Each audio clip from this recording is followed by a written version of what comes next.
BBC প্রবাহে আপনাদের সবাইকে স্বাগত জানাচ্ছি। আমি শারমিন রমা। শুরুতেই দেখে নেব আজ কি থাকছে। তেহরানের সাথে আন্তরিক আলোচনা চলছে, দাবি ট্রাম্পের। সরাসরি সংলাপের কথা নাকচ করল ইরান।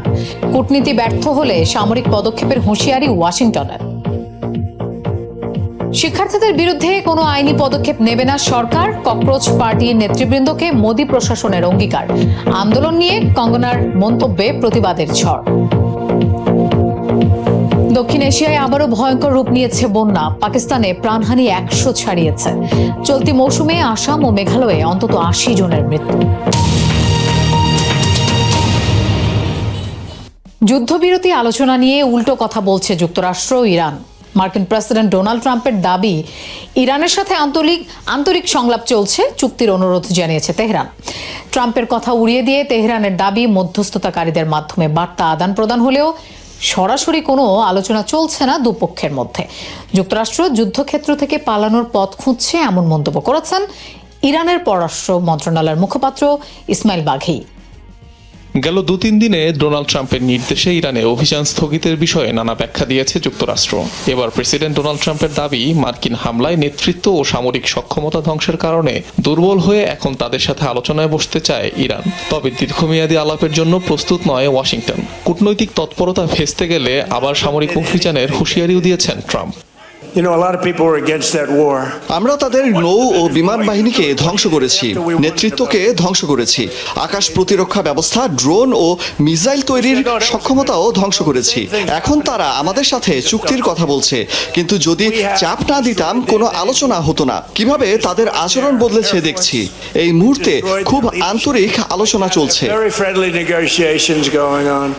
ট্রাম্পের দাবি উড়িয়ে দিয়েছে ইরান। দেশটির পররাষ্ট্র মন্ত্রণালয়ের মুখপাত্র ইসমাইল বাঘির দাবি, যুদ্ধের সমাপ্তি কিভাবে হবে তা নির্ধারণ করবে তেহরান, ওয়াশিংটন নয়। যুক্তরাষ্ট্র 5 মাস ধরে জটিল ফাঁদে আটকা পড়ে আছে এমন মন্তব্য করেন তিনি।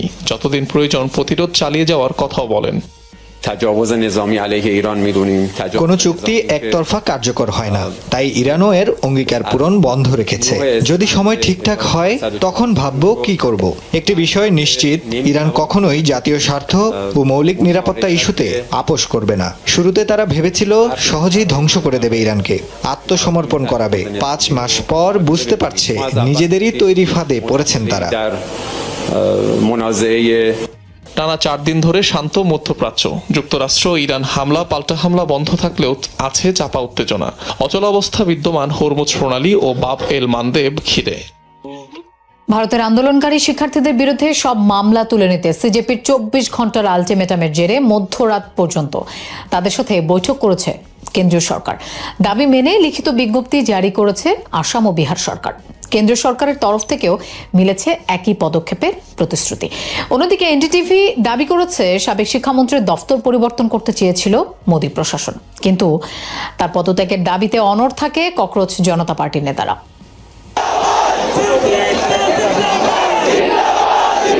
ককরোচ জনতা পার্টির কয়েক দফা দাবির মধ্যে অন্যতম ছিল আন্দোলনে অংশ নেওয়া শিক্ষার্থীদের দায় মুক্তি, অর্থাৎ সকল ধরনের এফআইআর প্রত্যাহার ও আইনি জটিলতা থেকে মুক্তি।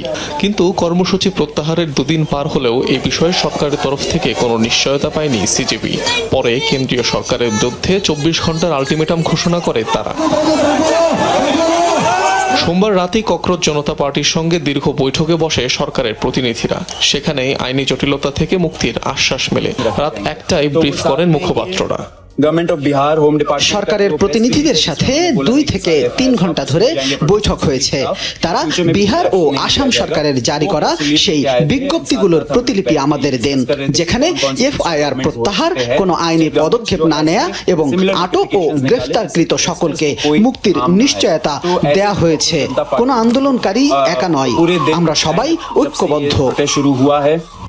মঙ্গলবারের মধ্যে কেন্দ্রীয় সরকার ও এনডিএ শাসিত অন্যান্য রাজ্য থেকেও একই নিশ্চয়তা মিলবে বলে প্রতিশ্রুতি দেওয়া হয় সরকারের তরফ থেকে। 26 তারিখ तक 6 बजे के पहले বিক্ষোভে অংশ নেওয়ার কারণে 26 তারিখ বিকেল 6টার আগ পর্যন্ত যাদের বিরুদ্ধে এফআইআর দায়ের করা হয়েছিল সেগুলো প্রত্যাহার করে নেওয়া হবে। এখন কিংবা ভবিষ্যতে তাদের বিরুদ্ধে কোনো ধরনের আইনি পদক্ষেপ নেওয়া হবে না।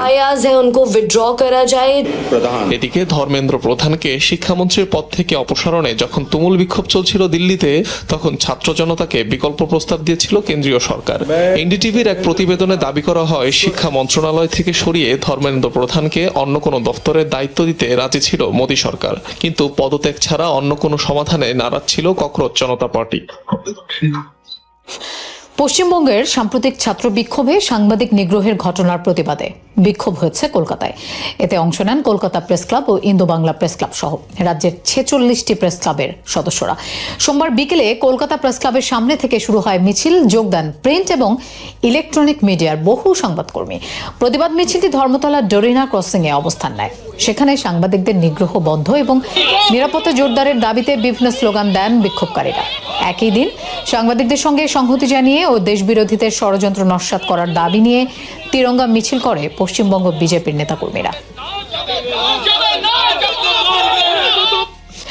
ভারতের রাজনীতিতে এক সফল আন্দোলনের নাম এখন ককরোচ জনতা পার্টি বা সিজেপি।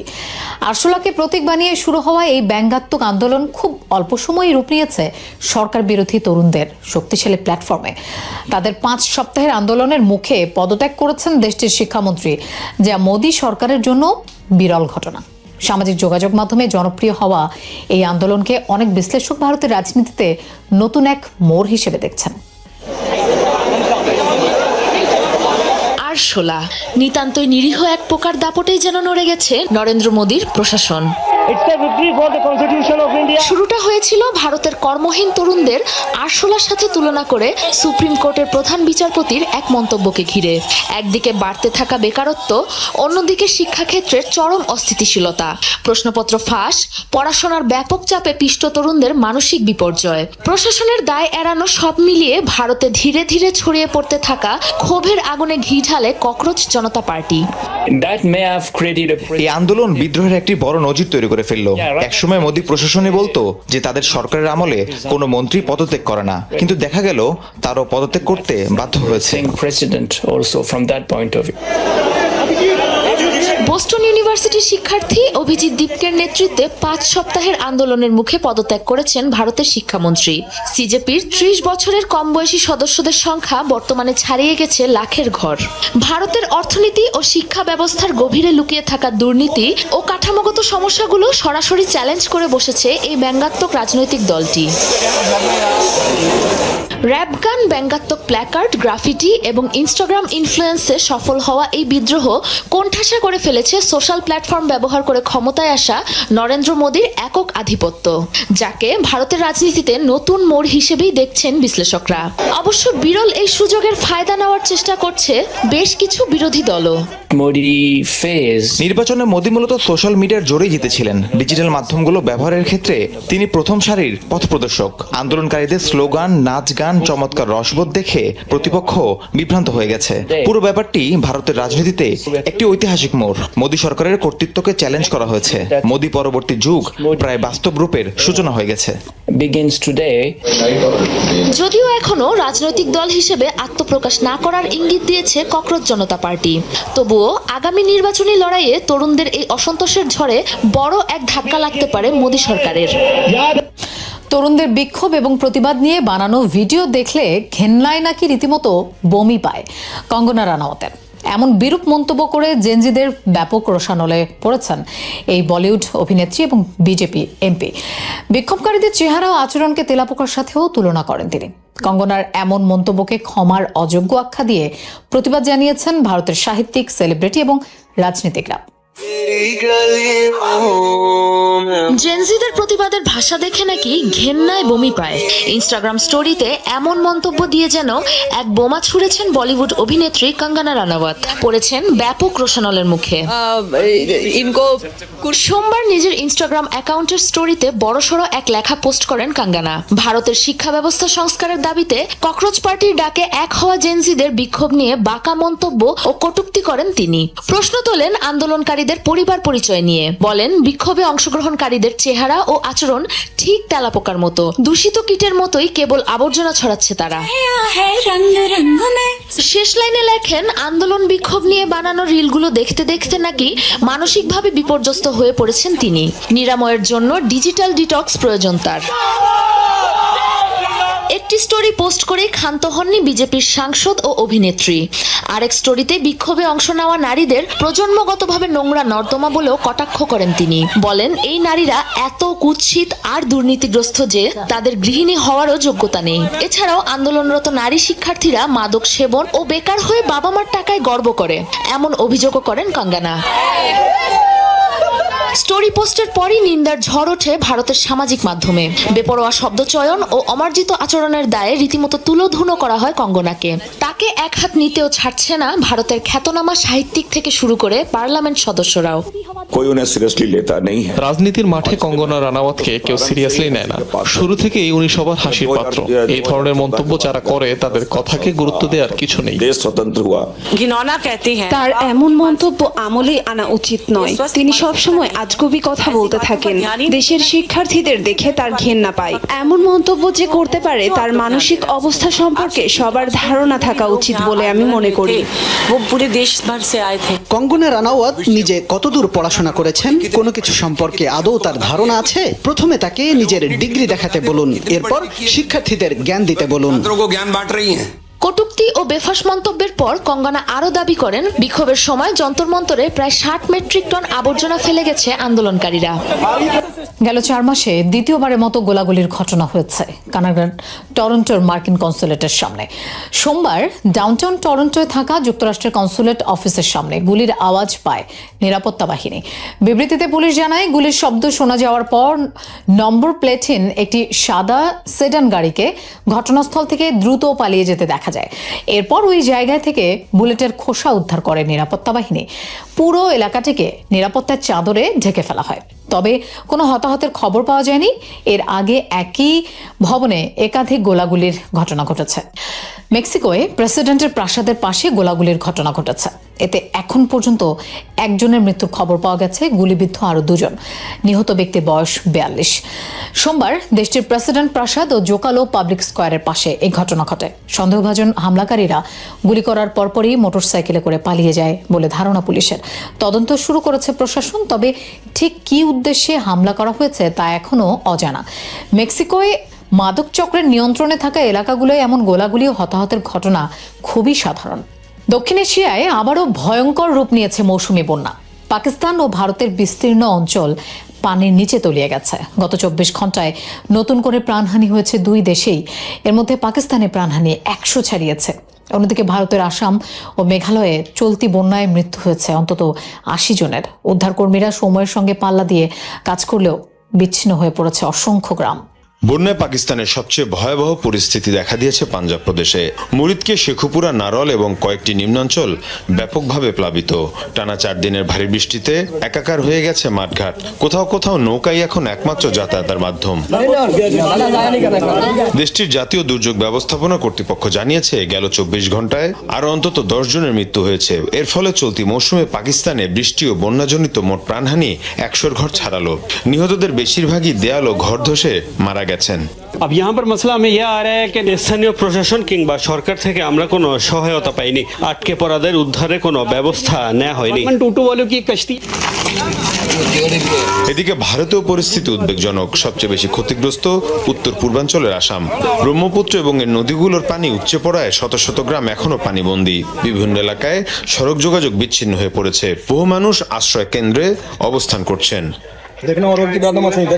আসামে গেল 24 ঘন্টায় আরো 2 জনের মৃত্যু হয়েছে। এতে রাজ্যটিতে চলতি বন্যায় মৃতের সংখ্যা বেড়ে দাঁড়িয়েছে 68 জনে।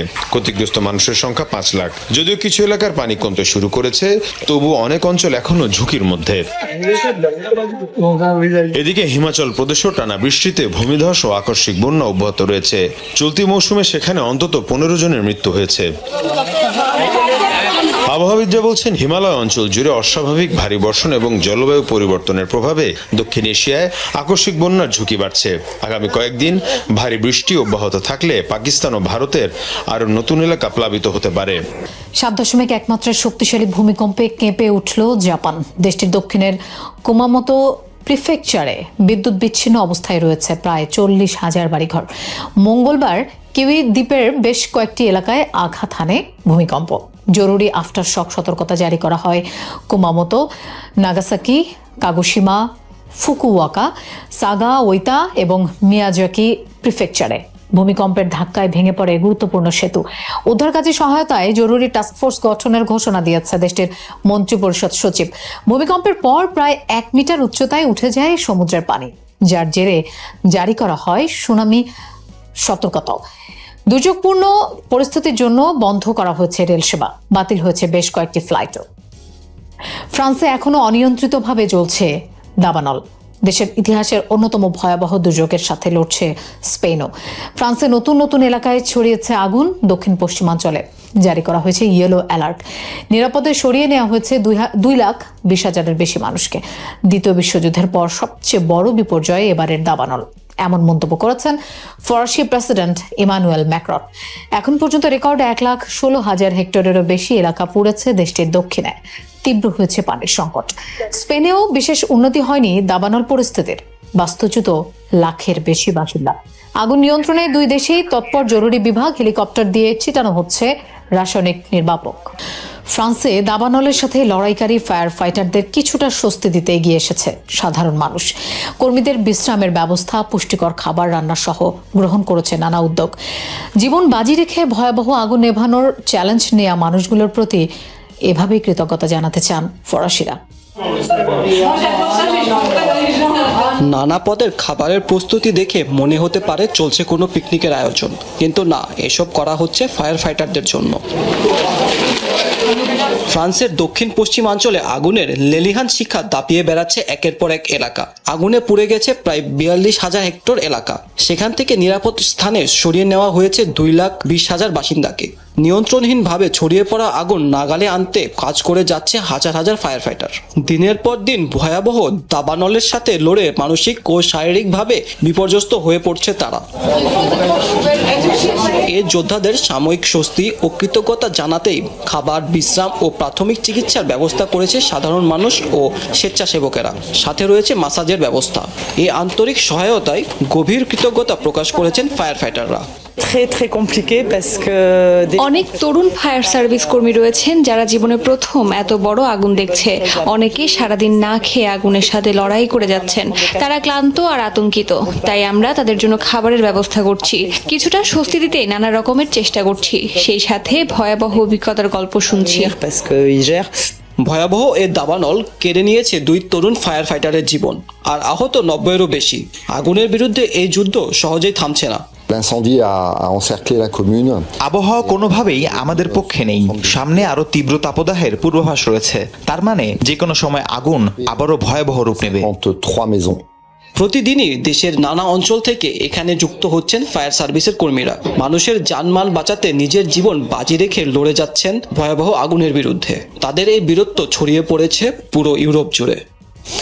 মালয়েশিয়ার কুয়ালালামপুরে UNHCR কার্যালয়ের বাইরে জড়ো হওয়া শতাধিক রোহিঙ্গা জনগোষ্ঠীর সদস্যদের আটক করেছে পুলিশ। সোমবার ভবনটির বাইরে অবস্থানরত সম্প্রদায়টির সকল সদস্যকে তুলে নিয়ে যায় পুলিশ। জানা গেছে, গেল কয়েক মাস ধরেই মালয়েশিয়ার পেনাং রাজ্যের স্থানীয় বাসিন্দাদের দ্বারা হয়রানির শিকার হয়ে আসছিল তারা, যার জেরে উচ্ছেদ করা হয় তাদের বাড়িঘর। সাহায্য ও নিরাপত্তার আশায় মালয়েশিয়ার রাজধানীতে পৌঁছায় তারা। জড়ো হয় UNHCR কার্যালয়ের বাইরে। তবে তাদের এই কার্যক্রম জনমনে আতঙ্কের সৃষ্টি করছে বলে দাবি দেশটির প্রধানমন্ত্রীর। অবৈধভাবে বসবাসকারীদের আইনের আওতায় আনার হুঁশিয়ারিও দেন তিনি। নাইজেরিয়ার কাদুনা রাজ্যের একটি গ্রামে ঢুকে এলোপাতাড়ি হামলা চালিয়েছে একদল সশস্ত্র ব্যক্তি। এতে কমপক্ষে 30 জন মারা গেছেন। নিহতদের মধ্যে 8 শিশুও রয়েছে। সোমবার স্থানীয় সময় ভোরে বন্দুকধারীরা গ্রামটিতে প্রবেশ করে এলোপাতাড়ি গুলি চালানো শুরু করে। গোলাগুলির এক পর্যায়ে বাড়িঘরে আগুন ধরিয়ে দেয় সন্ত্রাসীরা। কয়েকজনকে কুপিয়ে ও জবাই করে হত্যা করা হয়। হামলার কয়েক ঘন্টা পর ঘটনাস্থলে যায় নিরাপত্তা কর্মীরা। ধারণা করা হচ্ছে জঙ্গি গোষ্ঠী বোকো হারামের সম্পৃক্ততা থাকতে পারে এই হামলার পেছনে। নাইজেরিয়ার উত্তর পশ্চিম ও উত্তর মধ্যাঞ্চলের বিভিন্ন এলাকায় একাধিক জঙ্গি সংগঠনের আধিপত্য রয়েছে।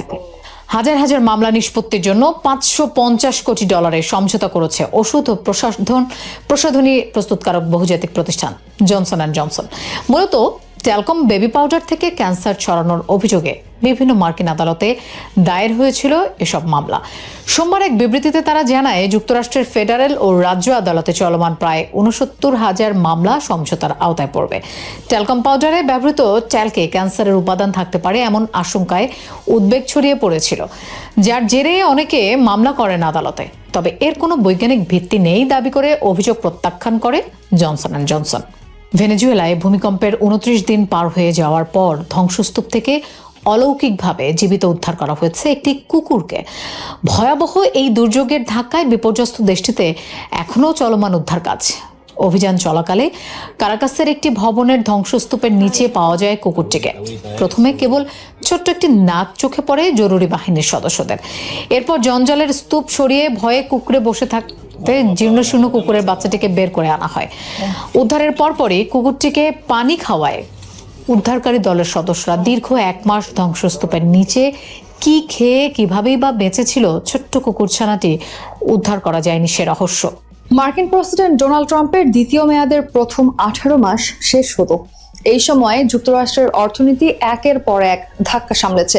অভিবাসন দমন, উচ্চ আমদানি শুল্ক, শ্রমবাজারে পরিবর্তন এবং শেষ পর্যন্ত ইরানের সঙ্গে অপ্রত্যাশিত যুদ্ধ। সব মিলিয়ে অর্থনীতির সামনে তৈরি হয়েছে নতুন নতুন চাপ। তারপরও পুরোপুরি ভেঙে পড়েনি মার্কিন অর্থনীতি, বরং অনেক অর্থনীতিবিদ যতটা খারাপ পরিস্থিতির আশঙ্কা করেছিলেন, বাস্তবে অর্থনীতি তার চেয়ে ভালোভাবেই টিকে আছে। কিন্তু সমস্যা অন্য জায়গায়। কারণ ক্ষমতায় ফেরার আগে তিনি জিনিসপত্রের দাম কমানো, নতুন কর্মসংস্থান সৃষ্টি এবং মধ্যবিত্তের জীবনযাত্রার মান বাড়ানোর প্রতিশ্রুতি দিয়েছিলেন। তার বেশিরভাগই অধরা রয়ে গেছে। এর মধ্যেই নভেম্বরে মধ্যবর্তী নির্বাচনের আর 3 মাসের কিছু সময় বাকি। কঠোর অভিবাসন নীতি আর ক্রমবর্ধমান বয়স্ক জনসংখ্যা মিলে কাজের জন্য লোক কমে যাচ্ছে দিন দিন। মার্কিন ব্যুরো অব লেবার স্ট্যাটিস্টিক্স পারিবারিক জরিপের সাম্প্রতিক তথ্যেও ধরা পড়েছে কর্মরত মানুষের সংখ্যা কমে যাওয়ার চিত্র। জরিপে দেখা গেছে 2020 সালে যুক্তরাষ্ট্রের শ্রমশক্তি ছিল প্রায় 156 মিলিয়ন এবং কর্মসংস্থান ছিল প্রায় 133 মিলিয়ন।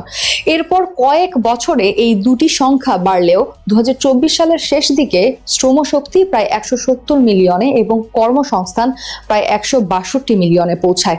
কিন্তু 2025-26 সালে তা আর বাড়েনি, বরং সামান্য কমেছে। তবে 2026 সালের শুরুতে জনসংখ্যার হিসাব পদ্ধতিতে পরিবর্তন আনা হয়। ফলে জানুয়ারিতে কর্মরত মানুষ ও চাকরি প্রার্থীর সংখ্যা হঠাৎ কমে যায়। তাই আগের বছরের সঙ্গে সরাসরি তুলনা করা কঠিন হয়ে পড়ে। পরিস্থিতি পরিষ্কার করতে গত 5 বছরের তথ্য নতুন জনসংখ্যা অনুমানের ভিত্তিতে আবার হিসাব করেছে BLS। সেই তথ্যেও দেখা যাচ্ছে যুক্তরাষ্ট্রের সব খাতে সমানভাবে চাকরি বাড়ছে না। ট্রাম্প দীর্ঘদিন ধরেই বলে আসছেন তার নীতির ফলে যুক্তরাষ্ট্রের উৎপাদন খাত আবার ঘুরে দাঁড়াবে এবং সেখানে নতুন কর্মসংস্থান তৈরি হবে। কিন্তু বাস্তব চিত্র এখনো তেমন নয়।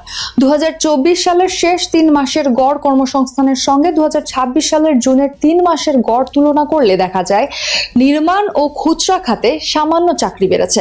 সবচেয়ে বেশি চাকরি বেড়েছে শিক্ষা ও স্বাস্থ্য খাতে, প্রায় 3.89%। অবসর ও আতিথেয়তা, অন্যান্য পরিষেবা এবং ইউটিলিটি খাতেও কর্মসংস্থান বেড়েছে। অন্যদিকে উৎপাদন, পাইকারি বাণিজ্য, পরিবহন, তথ্য, আর্থিক কার্যক্রম, পেশাগত ও ব্যবসায়িক পরিষেবা, সরকারি ও খনি খাতে কর্মসংস্থান কমেছে। সবচেয়ে বেশি চাকরি কমেছে তথ্য খাতে, 3.73%। অর্থাৎ যুক্তরাষ্ট্রে চাকরি তৈরি হলেও তা হয়েছে মূলত স্বাস্থ্য, শিক্ষা ও পরিষেবা খাতে। ট্রাম্প যে উৎপাদন খাতে বড় ধরনের কর্মসংস্থান তৈরির প্রতিশ্রুতি দিয়েছিলেন, সেখানে বরং চাকরি কমেছে। এখানেই তার প্রতিশ্রুতি ও বাস্তবতার বড় পার্থক্য দেখা যাচ্ছে।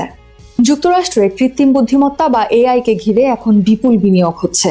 চলতি বছরের জুন পর্যন্ত কর্পোরেট বন্ড বিক্রি হয়েছে $1.52 ট্রিলিয়ন, যা 2026 সালের তুলনায় অনেক বেশি। এর বড় অংশ যাচ্ছে AI ও ডেটা সেন্টার তৈরিতে। পাশাপাশি একীভূতকরণ, অধিগ্রহণ ও পুরনো ঋণ পুনঃ অর্থায়নেও এই অর্থ ব্যবহার হচ্ছে। তবে এর প্রভাব পড়েছে নির্মাণ খাতে।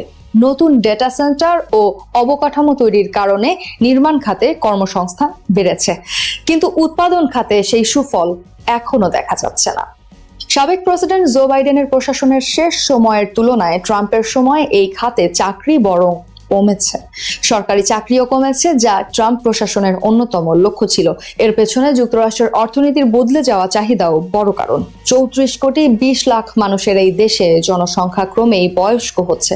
ফলে রেস্তোরাঁ, বার ও স্বাস্থ্যসেবার মতো খাতে চাহিদা বাড়ছে। নতুন চাকরির বাজারেও তাই সেই পরিবর্তনের ছাপ স্পষ্ট। ট্রাম্পের 2024 সালের নির্বাচনী প্রচারণায় অন্যতম বড় বিষয় ছিল মুদ্রাস্ফীতি। কোভিড-19 মহামারীর সময়কার মূল্যবৃদ্ধির ক্ষোভ তখনও তাজা ছিল মানুষের মনে। ফেডারেল রিজার্ভ সুদের হার বাড়িয়ে মূল্যস্ফীতির চাপ কিছুটা কমাতে পেরেছিল, অর্থাৎ পরিস্থিতি ধীরে ধীরে উন্নতির পথেই ছিল, কিন্তু সেই উন্নতির ধারাকে থামিয়ে দিয়েছে আমদানি শুল্ক আর জ্বালানি সংকট। আর দাম কমানোর প্রতিশ্রুতি সেটা শুরু থেকেই বাস্তবসম্মত ছিল না। ইতিহাস বলে মুদ্রাস্ফীতি কমানো সম্ভব হলেও ট্রাম্পের আমলে সেই অগ্রগতি খুব সামান্য। গুরুত্বপূর্ণ মূল্যসূচকগুলোও বলছে মুদ্রাস্ফীতি কমার গতি থেমে গেছে এবং তা এখনো ফেডের 2% লক্ষ্যমাত্রার উপরে। ফলে নীতি নির্ধারকদের আশঙ্কা মূল্যস্ফীতি আবারও বাড়তে পারে। এর সঙ্গে তেলের দাম ব্যারেল প্রতি প্রায় $100 ওঠায় মূল্যবৃদ্ধির চাপ আরও বেড়েছে। ফেব্রুয়ারির শেষে মধ্যপ্রাচ্যে যুদ্ধ শুরুর আগের তুলনায় তেলের দাম এখন প্রায় 50% বেশি। ট্রাম্পের দ্বিতীয় মেয়াদের প্রথম 18 মাসে যুক্তরাষ্ট্রের S&P 500 সূচক বেড়েছে প্রায় 25%। 1981 সাল থেকে মার্কিন প্রেসিডেন্টের প্রথম 18 মাসের গড় বৃদ্ধির হার ছিল প্রায় 24%। অর্থাৎ ট্রাম্পের সময় শেয়ার বাজারের পারফরমেন্স ভালো হলেও এটি ব্যতিক্রমী নয়, বরং মাঝারি পর্যায়ে রয়েছে। শেয়ার বাজারের রেকর্ড উচ্চতাকে তার নীতির সাফল্য হিসেবে তুলে ধরেন ট্রাম্প। তবে ইতিহাস বলছে প্রেসিডেন্ট যেই হন, দীর্ঘমেয়াদে শেয়ারের দাম সাধারণত বাড়ে। তাই বাজারের এই উত্থানকে শুধু ট্রাম্পের সাফল্য হিসেবে দেখা ঠিক নয়। মধ্যবর্তী নির্বাচন যখন দরজায় কড়া নাড়ছে, তখন ট্রাম্পের সামনে বড় প্রশ্ন, অর্থনীতির এই স্থিতিশীলতা কি তিনি এমন উন্নতিতে বদলাতে পারবেন যার সুফল সাধারণ আমেরিকানরাও নিজের জীবনে দেখতে পাবে? বিশ্বকাপ শেষ, কিন্তু বিতর্কের শেষ নেই। রেফারিং থেকে ভিসা জটিলতা, রাজনৈতিক প্রভাবের অভিযোগ থেকে নিরাপত্তা, নানা আলোচনার এবার সরাসরি জবাব দিয়েছেন ফিফা প্রেসিডেন্ট জিয়ান্নি ইনফান্তিনো। তার ভাষায়, সমালোচকরা ঘৃণায় এতটাই অন্ধ ছিলেন যে বিশ্বকাপের প্রকৃত সৌন্দর্যই দেখতে পাননি।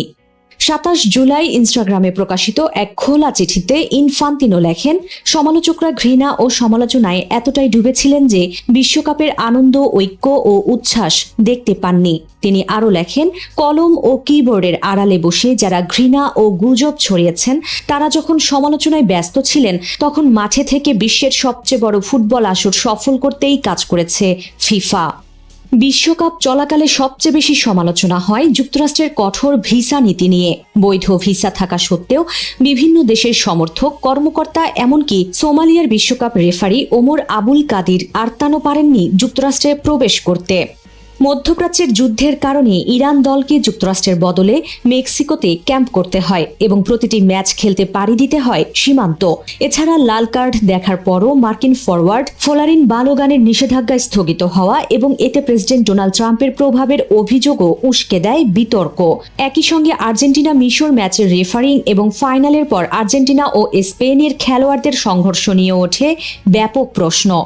এসব সমালোচনার জবাবে ইনফান্তিনো বলেন, ভুল লাল বা হলুদ কার্ড দেখানো কিংবা পরে কোনো খেলোয়াড়ের নিষেধাজ্ঞা প্রত্যাহারের মতো ঘটনা বিশ্বের বড় বড় লিগেও নিয়মিত ঘটে। তার দাবি, যেসব দেশ নিজেদের প্রতিযোগিতায় এমন ঘটনা মেনে নেয়, তারাই বিশ্বকাপ নিয়ে সবচেয়ে বেশি সমালোচনা করেছে। নিরাপত্তা নিয়েও আত্মবিশ্বাসী ফিফা সভাপতি। তার ভাষায়, পুরো টুর্নামেন্টে কোনো বড় ধরনের সহিংসতা বা নিরাপত্তা বিঘ্নিত হওয়ার ঘটনা ঘটেনি। নিরাপত্তা নিশ্চিত ছিল শতভাগ। বিশ্বকাপ জুড়ে ছিল উৎসবমুখর পরিবেশ। ইরানের অংশগ্রহণের প্রসঙ্গ টেনে ইনফান্তিনো বলেন, ইরান কোনো সংঘাত ছাড়াই যুক্তরাষ্ট্রে প্রবেশ করেছে। তার ভাষায়, ফুটবল শান্তির জন্য, রাজনীতির জন্য নয়। সবশেষে সমালোচকদের উদ্দেশ্যে তিনি বলেন, কয়েকজনের ভিসা না পাওয়ার ঘটনাতেই তারা ব্যস্ত ছিলেন, অথচ বিশ্বের কোটি কোটি মানুষ যে নির্বিঘ্নে এই বিশ্বকাপ উপভোগ করেছে সেটি তারা দেখেননি। ইনফান্তিনোর দাবি, বিশ্বকে এক সুতোয় গাঁথাই ছিল এই বিশ্বকাপের সবচেয়ে বড় অর্জন। সবাইকে শুভকামনা জানিয়ে আমি শারমিন রমাজ এখানে বিদায় নিচ্ছি। ভালো থাকবেন।